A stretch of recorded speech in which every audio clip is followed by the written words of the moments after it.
Está começando mais um Acredite Se Quiser, Arquivo Fenômeno. E hoje nós vamos voltar para a famosa década de 70. Sim, finzinho da década ali, o ápice dos acontecimentos, dos avistamentos ufológicos, o auge ali dos acontecimentos escolares da Operação Prato, não é mesmo, Sr. Fujack? Mr. PH, saudações. Hoje a história promete, hein? É um caso, assim, impressionante, para dizer o mínimo. Impressionante mesmo. Vocês já vão saber do que se trata essa história. É isso aí. Então daqui a pouquinho, logo após nossa vinheta, nós vamos saber essa história tão misteriosa do Sr. Fujack.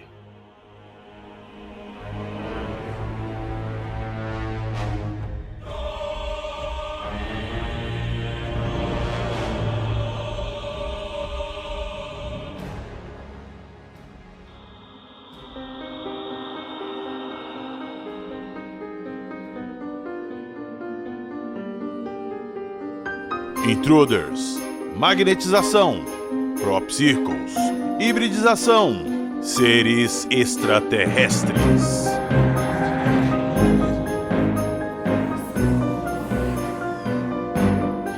Acredite se quiser.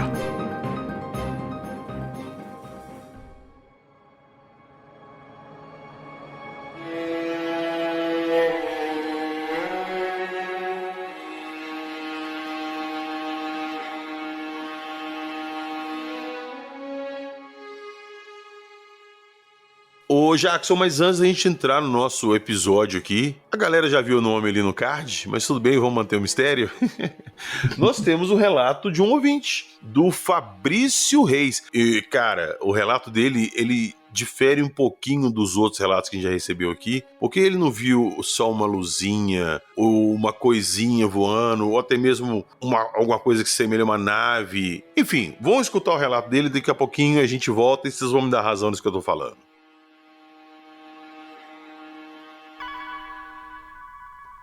Já ouviu falar de estigmata e possessões demoníacas? Ruídos estranhos perturbam você no meio da noite? Luzes estranhas no céu já te causaram lapso temporal? Você tem sensações de medo em seu porão ou sótão? Visitas ou mensagens de pessoas que já morreram é algo da sua rotina? Você ou alguém de sua família já viu monstros, espectros ou fantasmas? Se a resposta for sim, não perca mais tempo. Mande o seu relato para acredite se quiser podcast@gmail.com. Estamos prontos a acreditar em você.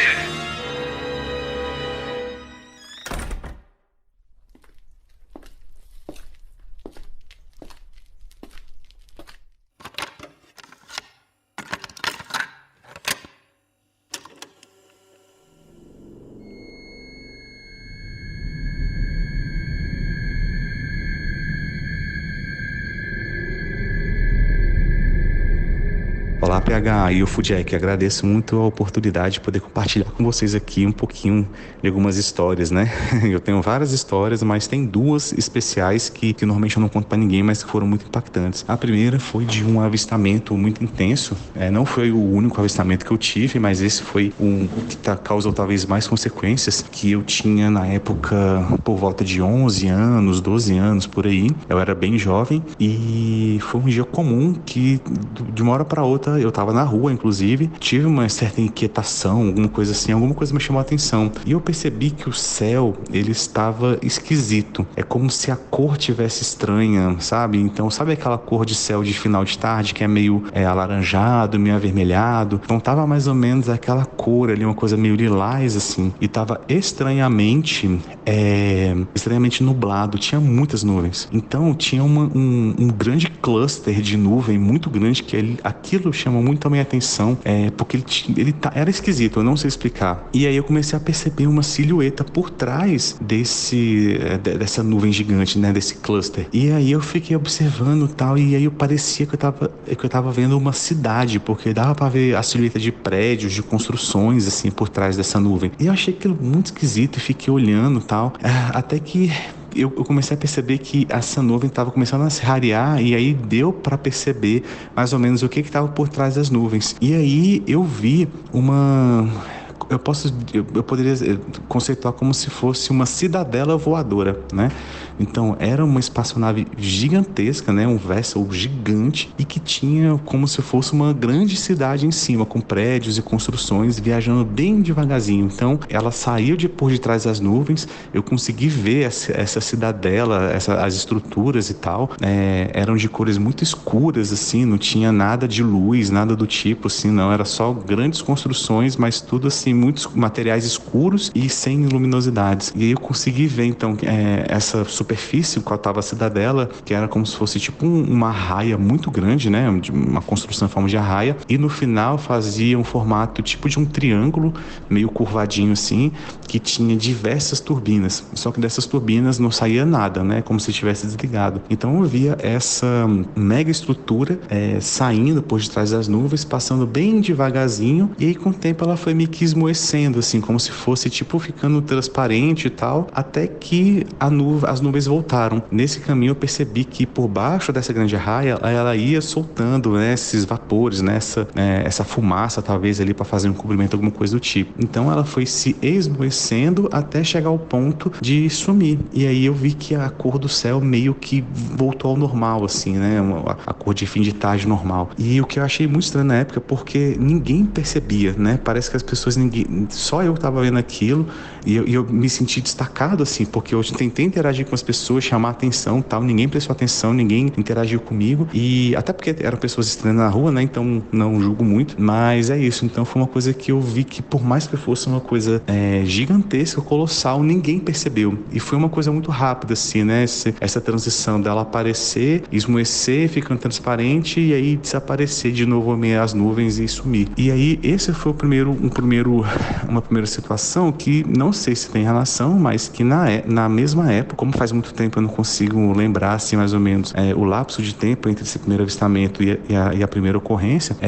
mas eu tive algumas situações de comecei desde então a ter sonhos muito vívidos e lúcidos, né? Então eu tive muitos sonhos em que eu estava totalmente consciente em lugares, em instalações muito diferenciados, mas teve perto dessa época uma situação que para mim foi muito marcante também, que no sonho de uma noite eu vivi cerca de 15 a 10 dias, né? Então na minha cabeça, na época de criança, é como se eu tivesse de férias. Então eu tava como se, na minha cabeça era como se fosse tipo um hotel, alguma coisa assim, porque era tudo muito, muito bonito, muito limpo, muito branco, com os móveis muito bonitos, tal, muito diferente também, realidade na época era uma realidade mais humilde, e eu tinha na cabeça que era um hotel porque eu ficava fazendo várias atividades lá, então pra mim era divertido, né? Como se fosse gincaninhas, brincadeirinhas e tal. E isso se passou aí de 10 a 15 dias, foi um lapso de tempo muito grande. Então, e eu lembro de tudo, porque foi muito lúcido e muito vívido, assim. Só que aí, tinha outras pessoas que interagiam comigo lá, só que depois desse lapso de tempo, eu comecei a perceber que tinha alguma coisa estranha, assim. E aí eu comecei a me perceber, será que eu tô sonhando ou será que eu tô acordado? E eu fiquei nessa angústia durante alguns dias, sem saber se eu estava sonhando ou se eu estava acordado. Então comecei a ter uma percepção, mesmo criança, que alguma coisa estava esquisita. E eu só fui conseguir a resposta e entender que eu estava num sonho de verdade, porque na época eu já tinha lido em alguma revista, algum livro, alguma coisa, que quando você sonha, você não consegue ler coisas, né? A questão da escrita fica estranha e tal. E aí eu percebi que uma das coisas que eles estavam dando pra gente lá, mesmo que no sonho eu conseguisse ler e entender, era um alfabeto totalmente diferente. Eram umas letras que pareciam meio que uma escrita árabe, mas ela era com muitos pontinhos e tal. E aí que eu comecei a entender, que eu falei, opa, acho que tem alguma coisa errada e que eu tô sonhando. E aí eu comecei a perceber que as pessoas, os monitores, as pessoas que estavam lá junto comigo interagindo, aí eles começaram a se mostrar pessoas estranhas. Não chego a falar, né, de uma aparência alienígena, coisa do tipo, mas é como se eles entrassem meio que no vale da estranheza, sabe? Tem aquelas pessoas humanas, mas alguma coisa não cabia ali e tal. E ali começou a me dar muita angústia, né? Porque eu comecei a me perceber num lugar estranho, num lugar completamente fora, né, da minha realidade, até porque era um sonho, e eu tava sozinho.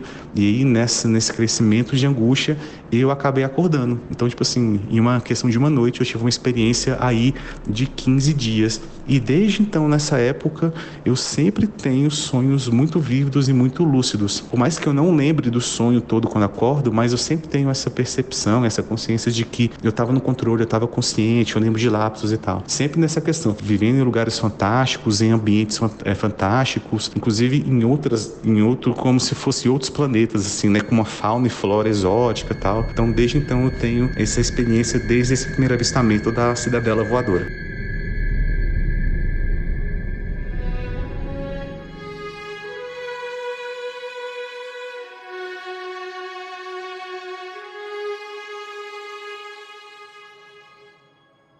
Ô Jackson, quando a gente tava escutando esse relato pra gente gravar aqui, e eu te perguntei o que eu achava, que eu achei simplesmente foda. Ele não viu uma luzinha, ele não viu uma navezinha, ele viu uma nave que tinha a cidade inteira. Ele viu, tipo, uma cidade inteira voando. Aí você falou que já tinha ouvido outros relatos assim, né? Pois é, eu já ouvi e, curiosamente, os relatos vêm de pessoas, assim, digamos, de alto gabarito, né? Controladores de voo, pilotos. Então, tem algo mais nos céus aí, além de simples aviões, né? Pô, com certeza. Um dos controladores, ele estava com a esposa, eles estavam andando de moto, estavam passando numa área, assim, rural, digamos, né? Lá no Mato Grosso. E, de repente, viram um objeto se aproximando, um objeto muito grande, passou por cima deles, eles olharam para cima e era como se estivessem olhando uma cidade mesmo, com prédios, com as vias, as luzes e tudo, e foi impactante para os dois. O outro caso era de um piloto indo para Manaus, passando sobre a Amazônia, e aí de repente a comissária de bordo entra na cabine lá e pergunta: comandante, que cidade é essa que a gente está vendo aqui embaixo no lado direito? Aí o piloto falou: não temos nenhuma cidade, essa área aqui não tem cidade nenhuma. Ela falou: mas tem uma cidade ali embaixo, a gente tá vendo as luzes da cidade ali. E daí o piloto achou estranho, o primeiro oficial ali olhou pela janela e falou: tem umas luzes ali embaixo, tem uma cidade. Aí o piloto, ele fez um 360, contornou a cidade, não sabe o que era, porque no mapa dizia que não tinha cidade nenhuma, e daí então seguiram o voo para Manaus, né? Aí foram contar para outro piloto, né? Chegaram pro piloto e falaram: tem uma coisa muito estranha que aconteceu nesse voo, assim, assado. E o outro piloto começou a dar risada do primeiro, né? E daí falou: por que você tá rindo da minha história? Eu tô só falando algo que aconteceu, eu tô falando a verdade. Daí ele falou: eu sei, porque eu também vi essa coisa lá. Eita! Então, pô, o que é isso aí que eles andam vendo, né? Ô Jackson, eu não vou lembrar agora, eu até aproveito para deixar o convite. Se foi você, não você, tá, Jackson? Você é o ouvinte que está escutando. Se foi você que mandou esse relato para o Hangar 18, por favor, entre em contato com a gente, manda esse relato pra gente também, que eu quero muito publicar ele aqui. Inclusive para publicar no nosso livro. Mas, enfim, eu não vou lembrar que episódio que era, mas lá no Hangar 18, um piloto comercial mandou um relato que ele estava fazendo uma rota que ele passava por cima do Oceano Atlântico todo. Ele cruzava o Oceano Atlântico. Eu não lembro que rota que era. E ele falou que em determinado ponto do voo, que supostamente ele estaria no meio do mar, no meio do oceano, não tinha nada ali, ele começou a ver luzes como se fosse uma cidade. E o avião começou a passar por cima e ele foi vendo aquelas luzes por baixo, gigantes, assim, uma cidade mesmo, como se fosse uma cidade megalópole, assim, saca? Muito populosa, muito cheia de luz, cheia de construção. E ele falou que o avião ficou passando ali em cima daquilo. Cara, um avião voando, não sei lá quantos quilômetros, por quase 5 minutos. Porra! E não tinha nada ali no radar acusando cidade, nada ali era mar aberto. E vida que segue, ele contou isso pros outros pilotos, e os pilotos falaram que já viram coisas parecidas. Então, por favor, se você, esse piloto, estiver escutando a gente, entre em contato, eu quero muito esse relato seu. Um outro caso que aconteceu esses dias, né, PH, de alguém que relatou alguma coisa para outro local aí e que a gente também gostaria de informações, né? Lá no caso ocorrido no Rio Grande do Sul. Então, se você teve um avistamento no Rio Grande do Sul, ou tá sabendo de um avistamento, né, dentro de uma área de reserva natural aí, por favor, entre em contato, porque esse caso aí a gente precisa mesmo investigar e estamos encontrando obstáculos, né, aí no podcast da concorrência. Então, por favor, relate pra gente isso aí, que a gente possa fazer uma investigação, porque aqui a gente pesquisa, a gente não deixa a coisa morrer, a gente vai atrás e investiga. Então, por favor, compartilhe as informações. Pois é. Então, pro bom entendedor, pingo é letra, né? Então, se vocês entenderam o que nós estamos falando, entenderam de que caso que nós estamos falando. Se vocês têm alguma informação, por favor, compartilhem. Bora pro nosso episódio, senhor Fujack? Bora, senhor Pegada. Bora. Então vamos lá.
Você está ouvindo?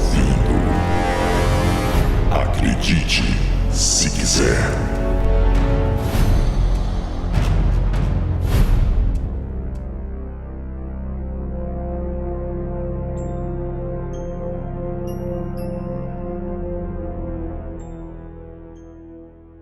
Muito bem, então esse caso ele ocorreu em Mirassol, na década de 80. Finalzinho ali, nos últimos respiros da década de 70, começo da década de 1980. Não tem uma data específica, porque o nosso abduzido ele só teve 12 experiências de abduções conhecidas e estudadas. Só 12?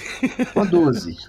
Fora outros incidentes que ocorreram na região ali que estão relacionadas com o caso, que não são propriamente uma abdução, mas que estão relacionadas e a população ali viu. Então é um caso recheado de evidências, recheado de detalhes e que é muito interessante. Dá pra dizer que é o nosso Intruders aqui no Brasil. Porque ele é muito igual ao Intruders lá dos Estados Unidos, só que o nosso é antes, né? Ocorreu antes de tudo e já estava sendo investigado quando os fatos iam acontecendo. Estou falando do caso Antônio Carlos Ferreira, que era uma pessoa semi-analfabeta, muito introvertida e que trabalhou de várias coisas, né? Como pedreiro, como vigia, etc. Como guarda municipal e em todas essas profissões ali ele teve experiências insólitas relacionadas a alienígenas. A primeira delas ocorreu em 28 de junho de 1979, quando Antônio, ele tinha 21 anos na época, ele estava trabalhando como vigia noturno numa área que estava em construção para a fábrica de móveis Fafá. E ela fica bem nas margens ali da rodovia Washington Luiz. O pessoal de Mirassol sabe qual fábrica é e tudo, e já vão saber situar os fatos ali. Então ele estava trabalhando por volta da meia-noite, ele conversou com o motorista de caminhão que parou ali e junto a essa construção da fábrica de móveis tinha um posto de gasolina e que até hoje existe inclusive. E aí ele parou ali, o motorista começou a conversar com o vigia, eles conversando e o motor do caminhão começou a falhar. Isso não tinha acontecido, começou a acontecer ali com o veículo, né? Falhou 1, 2, 3 vezes, aí ele falou, então eu vou tentar seguir viagem para não ficar preso aqui caso o motor resolva falhar de vez, né? E aí o caminhão foi. E aí, lá por volta das 3 horas da madrugada, ele fez a marcação do ponto. Sabe aqueles pontos de cartão que você tinha que furar? Então, de tempos em tempos, ele tinha que fazer esse registro, até para ficar provado que ele trabalhou tudo certinho e que estava tudo bem. Ele fazia isso a cada 15, 20 minutos, né? Que ele marcava o ponto dele. E aí, então, 3 horas da madrugada, ele marcou o cartão ponto, amarrou o cachorro pastor alemão que ele tinha, um cão que era treinado pela escola de polícia, inclusive. Ele amarrou o cachorro, pendurou o relógio e foi no banheiro. Só que quando ele estava para entrar no banheiro, ele viu que um objeto estranho estava se aproximando e pousando no pátio da construção, a uns 60 metros de distância de onde ele estava. Ele pensou em verificar aquilo, mas primeiro, como ele estava apertado, ele ia no banheiro, daí ele iria lá verificar. Ah, se fosse eu, não tinha dado tempo de ir pro banheiro. Ah, eu sei. Era ali mesmo e eu já tinha visto o que tinha acontecido e ia passar vergonha na frente do ZT. Eu sei. Não, mas daí ele foi no banheiro. Só que daí, quando ele saiu do banheiro, ele passou pela porta do banheiro, ele viu 3 pequenos seres, 3 hominhos, vestindo um escafandro. Esses seres tinham 1 metro de altura. E apontaram para ele uma caixa pequena, com 15 centímetros de lado, e dessa caixa saiu uma luz vermelha, que atingiu ele e ele ficou paralisado. E aí, então, ele não conseguia ver os detalhes, né, desses tripulantes, porque eles tinham esse traje que impedia de ver todo o corpo, esse traje cobria tudo, e ele só viu que tinha uma pequena caixa no peito de cada um dos tripulantes, nas costas uma caixa maior, e havia um tubo, né, provavelmente para fazer a respiração, né, fornecer o ar para eles respirarem. E havia uma insígnia no lado esquerdo, na altura do peito, como se fosse um círculo com uma cruz dentro. E aí eles paralisaram ele, levaram ele para dentro desse objeto, colocaram ele numa espécie de banquinho, e aí o objeto decolou, né, e quando o objeto decolou ele ouviu um ligeiro zumbido, como se fosse um transformador, e ele sentiu um frio percorrendo o corpo dele. Nesse momento, os tripulantes não falaram nada para ele, maior silêncio. Só que daí, né, nesse momento, depois da decolagem, ele perdeu a consciência. E quando ele acordou, digamos assim, ele se viu numa nave maior, e ali havia 10 a 12 tripulantes. Eram os mesmos hominhos de 1 metro que ele viu do lado de fora? Provavelmente porque tinha a mesma altura, então supõe-se que sejam os mesmos, né? Uma parte deles tinha uma pele assim num tom mais esverdeado, e o outro tinha uma pele de tom mais escuro, né? Inclusive ele usa o termo chocolate assim para se referir a pele desses seres, né? Todos eles estavam usando trajes brancos e brilhantes, e a cabeça era grande e desproporcional ao corpo, né? Os olhos e as bocas eram grandes e eles tinham orelhas pontudas, inclusive. E aí a única diferença que tinha entre um grupo e outro era que esses seres, digamos, verdes, eles tinham cabelos lisos e pretos, e os outros, de pele mais marrom, eles tinham um cabelo carapinha avermelhado, né? E aí eles comunicavam entre eles, né? Numa linguagem desconhecida que ele não entendia. E os seres verdes eram realmente muito comunicativos, falavam bastante. Os outros não, os outros falavam menos. E aí, em determinado momento, ele entendeu a palavra terráqueo. Mas não sabe se estavam falando dele ou não, né? Mas ele entendeu esse termo. E nessa sala, onde ele foi levado, havia vários monitores e uma espécie de balcão, onde havia um ser de pele esverdeada e que parecia dar as ordens, né, para os outros ali. Ele até se comportava como um chefe, um comandante da nave. E aí ele, do nada assim, ele perdeu a consciência, e quando ele acordou já era por volta das 5 horas da manhã e ele estava sentado na porta do banheiro onde ele estava antes da abdução. Havia se passado 2 horas e ele não sabia o que tinha acontecido. Dali a pouco, deu o horário de ele ir pra casa, ele foi pra casa, e aí a mãe dele, que ele morava com a mãe, era solteiro ainda, ela percebeu um comportamento estranho nele. Porque ele chegava sempre, brincava muito com ela, tomava um café e ia dormir, né, pra descansar da noite de trabalho. Só que naquele dia, ele passou reto por ela, não quis tomar café, tomou banho e foi deitar. E aí a mãe dele, a dona Guaraci, achou que ele estava doente. E foi lá, né, perguntar ver se estava tudo bem. E aí ele narrou isso que tinha acontecido com ele, até o momento que ele perdeu a consciência e acordou no banheiro de novo. E aí a dona Guaraci, a mãe dele, achou assim, puxa, esse menino ficou doido, devem ter roubado ele e ele deve estar contando essa história. Daí ela entrou em contato com o pessoal do trabalho dele e com um investigador de polícia, e eles começaram a investigar. E aí eles foram ver lá o cartão ponto que ele tinha batido. Ele bateu o último cartão às 3 horas da manhã e o outro cartão ele bateu só às 5, então indicou ali que havia 2 horas faltando. E o investigador também descobriu que em determinado local havia uma área que estava completamente limpa, porque ali era uma construção, mexiam com madeira e tudo, então estava tudo cheio de pó em toda parte, mas em um local havia uma marca circular completamente limpa, que não tinha pó. Ô, Jackson, vou te interromper rapidinho. Você lembra no relato do João, da Casa Assombrada,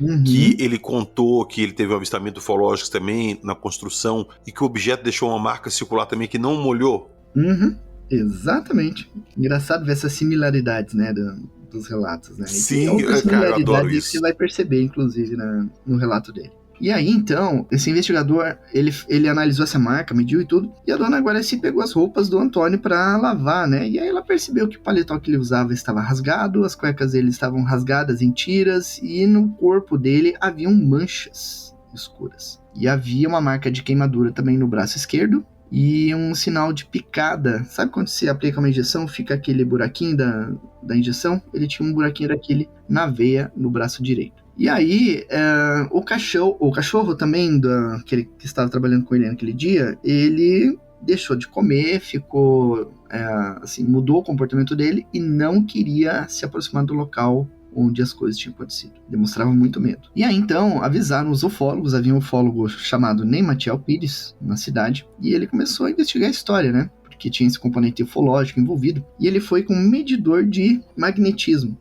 Ele chegou lá na construção, nas vigas metálicas próximo ao local do pouso, e fez a medida. E detectou uma forte variação magnética. Depois ele foi medindo isso em outras datas, e essa variação magnética foi caindo, até chegar a zero e ficar normal. Mas na época em que o caso aconteceu, nos dias depois, estava muito magnetizado todo aquele local. E aí, então, eles conseguiram uma hipnose regressiva para ele. Foi feita ali um tempo depois, e aí o Antônio relatou que depois que ele chegou nessa nave grande, fizeram exames nele, vários exames, e aí em determinado momento entrou uma mulher alienígena, nua, começou a tocar nele, e ele sentiu repulsa, ele não queria contato, porque ela era muito feia, assustava ele. E aí, o que aconteceu?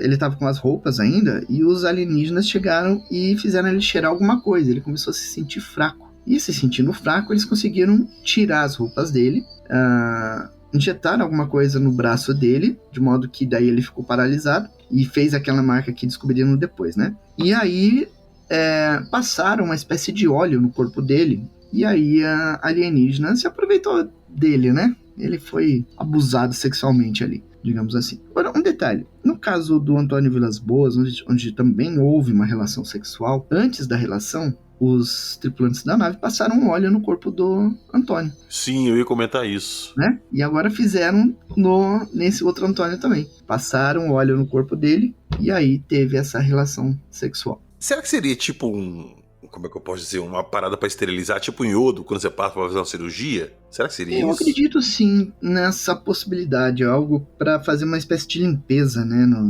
Sim, pra não ter contaminação, alguma coisa. Alguma coisa assim. E aí, depois dessa relação, passaram de novo o óleo no corpo dele e devolveram as roupas pra ele. E se comunicaram mentalmente com ele, né? O Antônio o Antônio Carlos Ferreira costumava falar que ele não entendia nada que os alienígenas falavam, mas que quando se dirigiam para ele entendia tudo na mente dele. Talvez uma comunicação telepática, alguma coisa assim. E falaram para ele que eram seres de outro planeta e que vieram à Terra para gerar um ser híbrido para estudos. E que no futuro ele seria abduzido novamente para conhecer a criança que seria fruto dessa relação. E aí depois disso, então, levaram ele para aquela nave de transporte de novo e devolveram ele para o mesmo local onde ele havia sido capturado. Ô Jackson, olha só, no relato do Fabrício que a gente escutou no início do episódio, ele relatou depois também desse avistamento dele da cidade voadora lá e tal, que ele tinha uns sonhos, estou fazendo aspas com os dedos,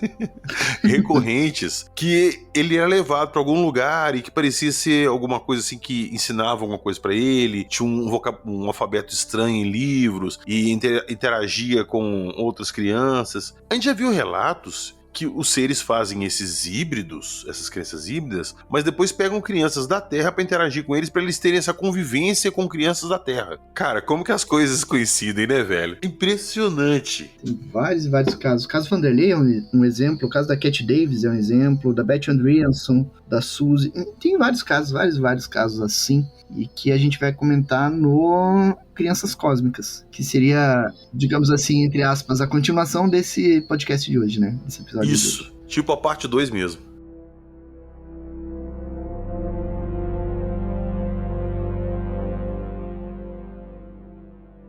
E aí então, depois dessa abdução do Antônio Carlos Ferreira, várias pessoas em diferentes pontos da cidade de Mirassol começaram a avistar e relatar a presença de OVNIs. Um desses casos aconteceu entre 25 e 27 de fevereiro de 1980, quando um objeto luminoso pousou numa área de mata nos arredores da cidade. E sabe os círculos ingleses? Que ele deixa os círculos, os trigos, deitados em sentido horário ou anti-horário. Ele fica, digamos assim, dobrado. Ele não quebra, ele é dobrado e ele não morre. É, isso. Ele fez isso com árvores. Árvore? Com árvores. E eu tenho as fotos, inclusive. Dobrou a árvore? É, o grande problema nessa investigação é que eles não mostraram a base. Mas tem algumas fotos ali que você consegue ver as árvores caídas, né? Em função da força do objeto que pairou ali. Cara, porque de repente você arrancar a árvore, quebrar a árvore, beleza. Agora dobrar uma árvore sem ela quebrar? Pois é, isso aí é bem interessante. Muito.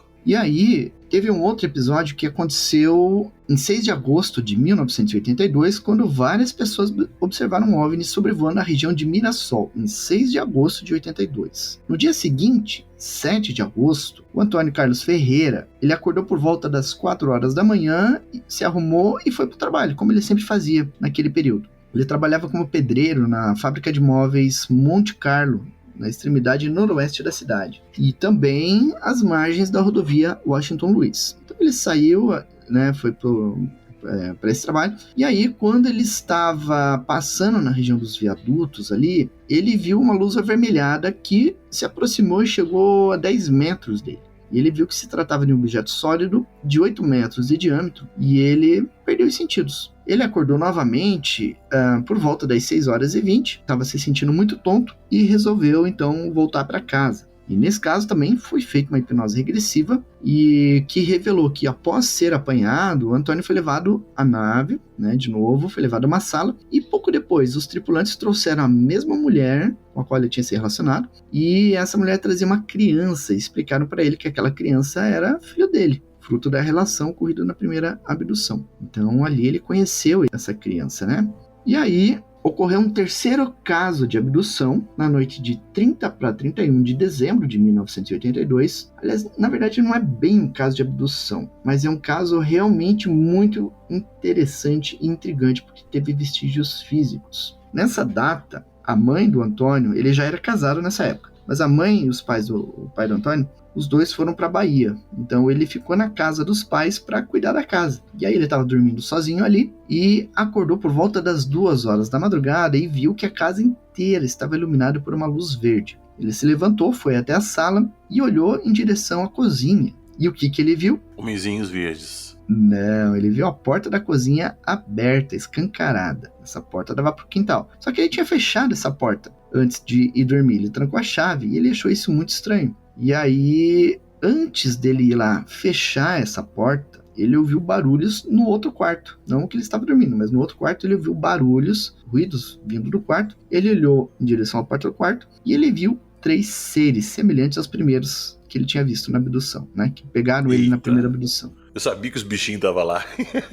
Isso. E aí, 2 deles estavam usando o mesmo traje que ocultava o rosto, e um terceiro usava uma vestimenta branca, sem capacete, né? Ele tinha pele escura e os cabelos vermelhos. E esse tripulante, ele segurava um aparelho cilíndrico de 25 centímetros de comprimento, aquele tubinho, né? E aí eles conversaram com o Antônio por telepatia, perguntando se ele estava com medo. O Antônio disse que não, e aí o tripulante, ele acionou esse objeto cilíndrico, que emitiu uma luz verde e atingiu o Antônio, digamos assim, no peito, né? E ele estava usando uma camisa, e essa camisa começou a pegar fogo. E aí ele se desviou e esse laser, essa luz, seja lá o que for, atingiu um calendário que estava na parede. E o calendário também pegou fogo. E caramba! Temos as fotos da roupa e do calendário. E aí depois então que ele foi atingido por esse raio, ele se sentiu tonto e perdeu a consciência. E aí quando ele acordou, ele percebeu que a sua pele, ali perto do peito, próximo do ombro esquerdo, estava riscada, com aquele símbolo, o mesmo símbolo que havia no traje dos alienígenas. Inclusive tem a foto aí da marca que ficou no peito e no braço do Antônio, né? Ficou nos dois. Ô Jackson, esse material e essa camisa, esse negócio dele, isso existe até hoje? Está na mão de quem? Isso foi analisado? Isso está na mão do filho do pesquisador do caso. Acho que é o Lorney Farias, lá de Mirassol. E foi feito algum exame ali para saber, um teste para saber como é que aquilo foi furado, alguma coisa assim? Não, até onde eu sei não. Outro caso de abdução, o próximo, né, digamos assim, ocorreu em 16 de julho de 84, por volta de 1h30 da madrugada. Esse caso é muito interessante, porque ele acordou e ele resolveu ir no banheiro, só que o banheiro era situado fora da casa. Então ele saiu para ir no banheiro. Assim que ele saiu da casa para ir no banheiro, ele se viu envolvido pela luz verde que puxou ele para dentro da nave, de novo. Ô Jackson, rapidinho. Diga. Desculpa te interromper de novo, antes de você continuar. Mas será que, olha só, todas as vezes que ele foi abduzido, tinha alguma relação, ele tava indo pro banheiro, tava chegando perto do banheiro. Será que eles não induzem ele a ter essa vontade para tirar ele de onde ele tá e ser mais fácil pegar ele, não? PH, lembra do caso que a gente não apresentou aqui ainda, do caso Vanderlei? O menino também, ele não tinha que ir no banheiro, mas sentiu a vontade, chamado da natureza, no sítio, e teve que sair, né, pra ir no banheiro e foi pego. Mesma coisa. Cara, pois é, porque que melhor forma de você tirar uma pessoa ali de onde ela tá, na segurança dela, e deixar ela mais exposta, do que fazer ela se deslocar até um banheiro? Pois é. Eu acho isso muito interessante, cara, ainda mais quando é zona rural, assim, que é mais longe, ou é no mato. Putz, é conveniente demais. Mas desculpa te interromper, só essa associação que me ocorreu. É isso aí.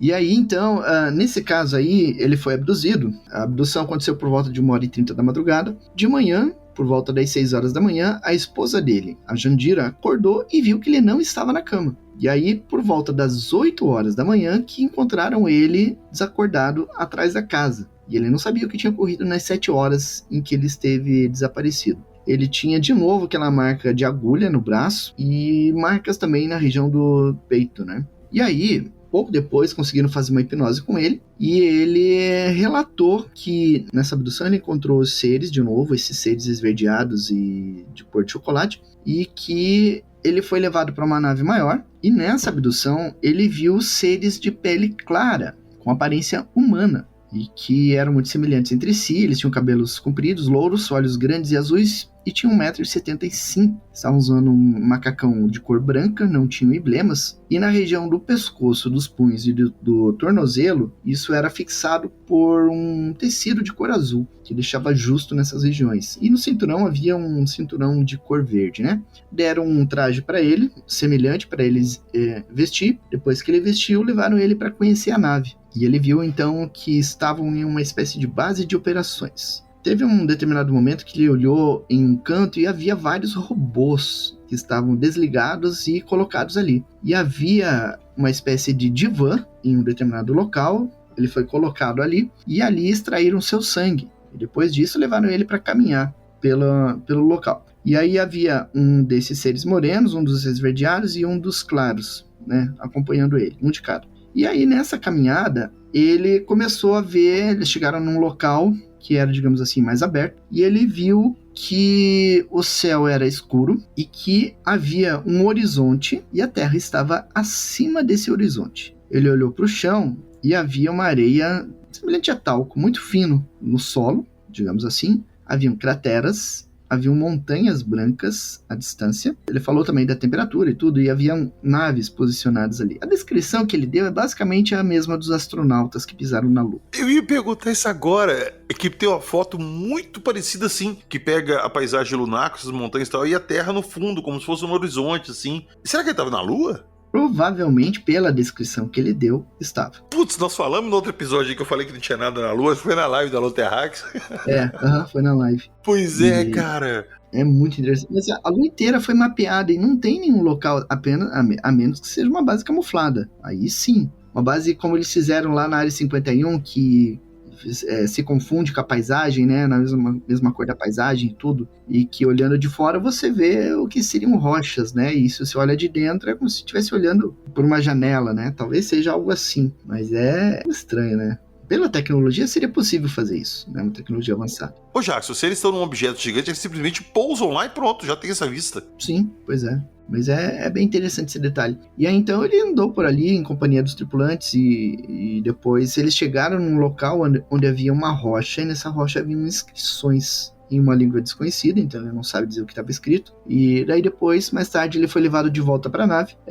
Levaram ele para esse divã de novo. Nesse divã eles extraíram sangue dele de novo e injetaram um líquido branco, assim, sem cor, se água, né? Não tinha cor, injetaram na veia dele. E aí teve um detalhe interessante que me chamou a atenção, é que ele viu em determinado local algo que ele lembrou como sendo caranguejos. Ele olhou aquilo e falou, puxa, caranguejos. E perguntou para eles, né, o que era aquilo. E aí os tripulantes falaram que aquilo eram robôs que eram usados para exploração, eles soltavam aquilo no ambiente, ele fazia o que tinha que fazer e depois ele se autodestruía ao final da missão. E aí ele foi levado de volta para a nave e devolvido nas proximidades da casa em Mirassol. Aí esse negócio dos caranguejos, PH, se a gente for ver bem, a nossa tecnologia já está chegando num ponto que a gente pode criar robôs assim, pequenos, do tamanho de um inseto e fazer uma espionagem em determinado local. Já existe essa tecnologia, basicamente. Isso que eu ia falar agora, já existe isso. Existe, inclusive, Jackson, umas baratas maiores, chama barata de Madagascar, que elas são controladas, elas têm uma câmera e elas são controladas por um computador para entrar em locais de terremoto, desmoronamento, sob frestas, procurar vítimas. Um ser vivo com a câmera que é controlada por computador. Pois é. Então, imagine, cada um de nós, então, já pode ter sido espionado de alguma forma por inteligências de outros lugares aí que usaria um robozinho desse tipo aí para ver o que a gente faz aqui, né? Agora vai matar todos os insetos que aparecer, né? Você lembra uma teoria que tinha na internet um tempo atrás que os pombos eram espiões? Aham. Era drones espiões. Pois é. Bicho, esse caso, ele é cheio de coisas, assim, de peculiaridades diferentes, né? Eu tava até vendo aqui na pauta que você mandou, que teve acho que você não comentou, que teve um ponto ali que ele tava lá em cima, não, que tava na Terra, que ele interagiu com seres peludos também, né? É verdade. Teve seres que seriam semelhantes a macacos, mas que seriam inteligentes e estariam conversando com ele. Esse detalhe específico me lembra o caso lá de Feira de Santana. De Feira de Santana também, e o caso de Caracas, lá que eles brigaram com sim, o alien de Caracas. Sim. Lá, né? Eu lembrei de Feira de Santana na hora, porque o cara falou que tirou tipo uma preguiça, um macaco assim da nave. É interessante aquilo que você falou, né? Os casos vão se relacionando de alguma forma com alguma coisa assim que a gente já tenha visto.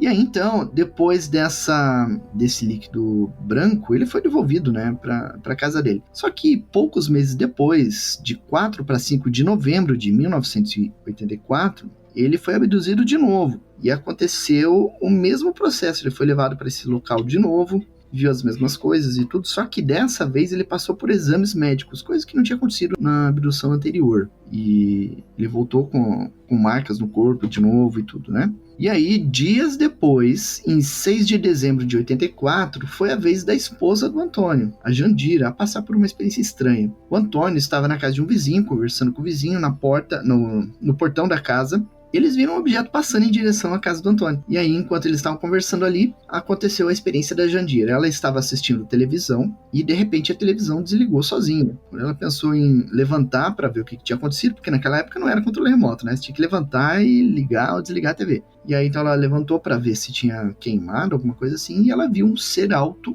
louro, de macacão branco, entrar pela porta. Ela se sentiu paralisada e esse ser deu a ela um líquido amarelo para ela beber, um líquido com gosto de laranja. E o Antônio já bebeu esse líquido também em outras ocasiões nas abduções dele. Então esse líquido amarelo com gosto de laranja ela bebeu e depois deram a ela um comprimido branco que fizeram ela engolir e ela sentiu que isso apertava o organismo dela por dentro. E aí ela perdeu a consciência. No dia seguinte, ela sentiu dor nas costas e contou para o marido o que tinha acontecido, né? E aí o marido foi verificar se tinha alguma coisa nas costas e havia uma picada de agulha nas costas. E ainda naquele mesmo ano, 10 de dezembro de 1984, por volta das 21 horas, o Antônio Carlos Ferreira acordou sentindo o seu braço ardendo. Ele ardia muito, mas aí ele pensou, eu vou voltar a dormir. Sabe quando a pessoa tem tanta experiência que já se torna algo normal, que já nem liga mais? Então, eu entendo esse lado dele. Então, aconteceu aquilo, vou voltar a dormir. E ele voltou a dormir. No dia seguinte, quando ele foi lavar o rosto, ele percebeu que havia marca no braço dele, formando um triângulo perfeito. Inclusive tem fotos desse triângulo lá nos relatos dele, né? E aí, 2 meses depois, em 6 de fevereiro de 85, o Antônio trabalhava como guarda noturno em Mirassol, e por volta de 00:35, ele começou a sentir tontura e formigamento no braço esquerdo.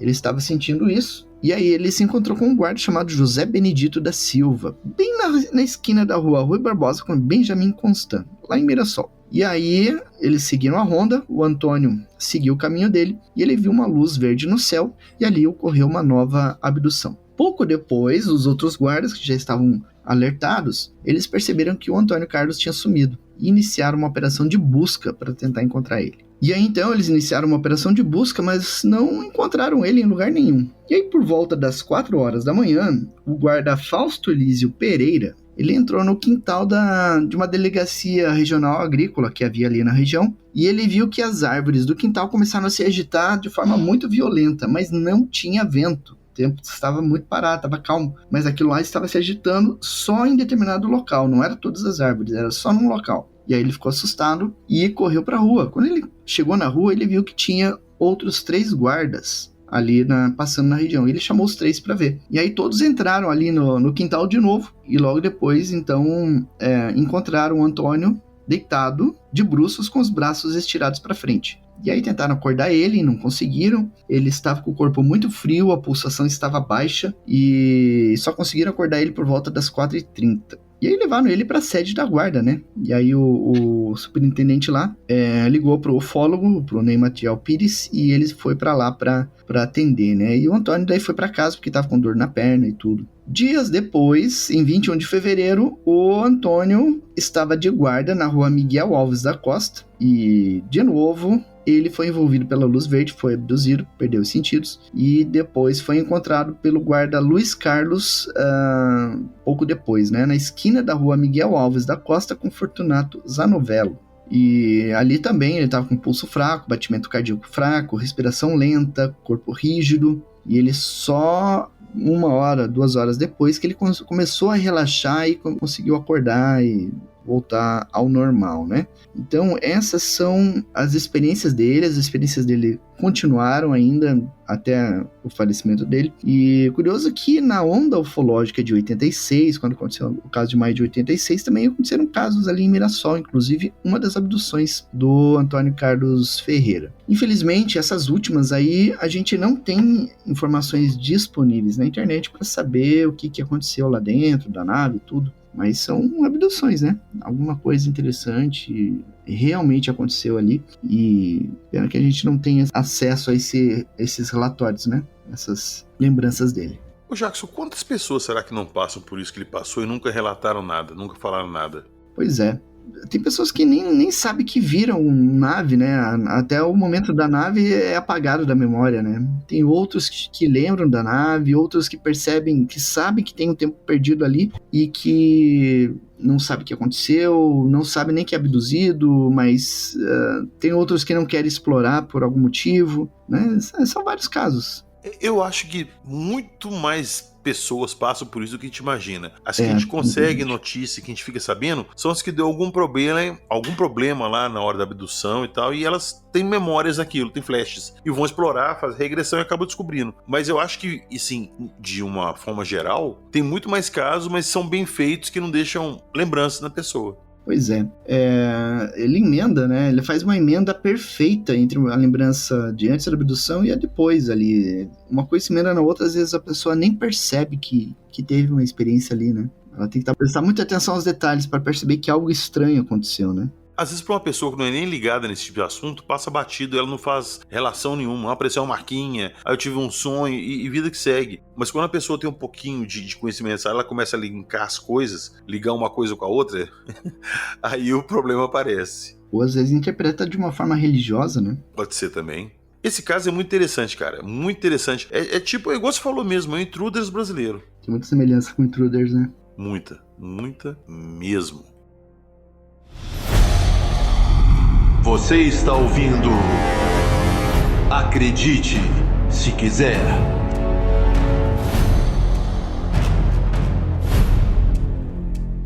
E Então foi isso. Hoje falamos do caso do Antônio Carlos Ferreira, conhecido também como a abdução de Mirassol. É um caso muito interessante, viu, senhor Fujack? Muito. Me lembrou muito o caso da Cat Davis e merece o título de Intruders brasileiro. Pois é.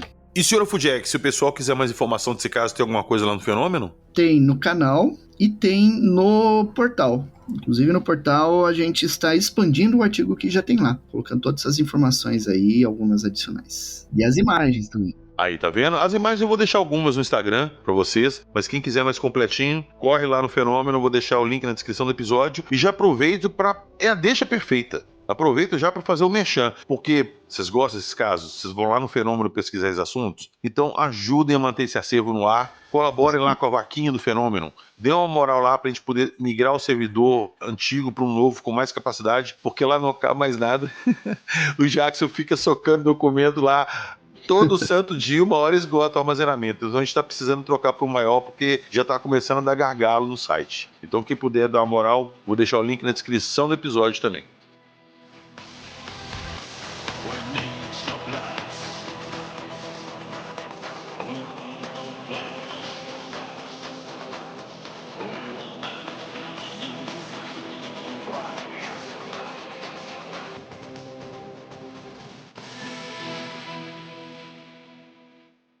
E lá na descrição do episódio também tem o link do nosso Apoia-se. Não só do nosso Apoia-se, como do nosso Patreon.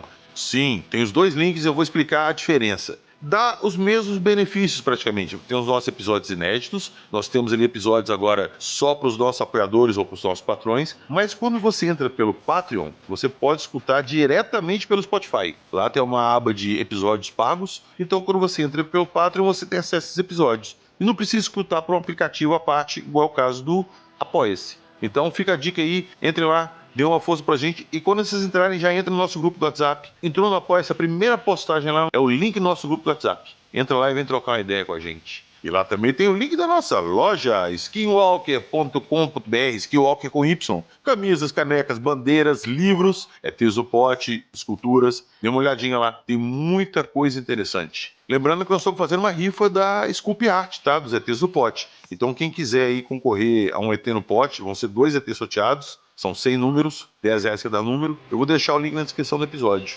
E quando vocês forem passar lá no Instagram para ver as fotos desse caso, dê uma olhadinha lá em cima nos links, nos destaques. Lá tem link para compras no Amazon. Vai fazer uma compra no Amazon? Entra pelo nosso link. Não vai mudar nada para você. Minto, muda, você está nos ajudando. Quando vocês entram pelo nosso link, você gera uma comissão pro podcast. Então, quem for comprar alguma coisa pelo Amazon, entra lá pelo nosso link. Beleza? Valeu, nos vemos na próxima semana com mais histórias de arrepiar. E não se esqueçam jamais, aqui nós só contamos as histórias. Acredite, se quiser.